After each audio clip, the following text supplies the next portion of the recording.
सलाम, मैं पूजा पंजाबी।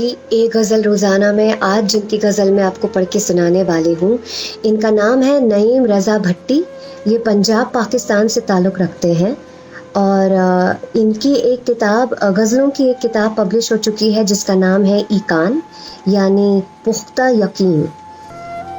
आइए सुनते हैं नईम रज़ा भट्टी जी की ये गज़ल।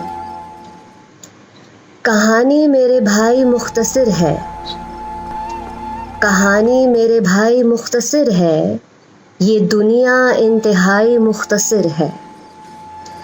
कहानी मेरे भाई मुख्तसर है, ये दुनिया इंतहाई मुख्तसर है। सरकना मसला है पत्थरों का, सरकना मसला है पत्थरों का, मगर ये खुद नुमाई मुख्तसर है।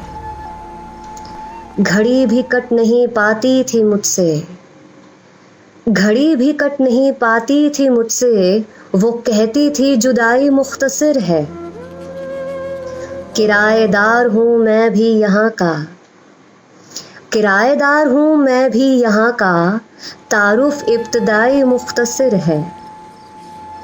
सुकून का पल नहीं मिला रज़ा को, सुकून का पल नहीं मिला रज़ा को, कहाँ ये जग हसाई मुख्तसर है। नईम रज़ा भट्टी। शुक्रिया।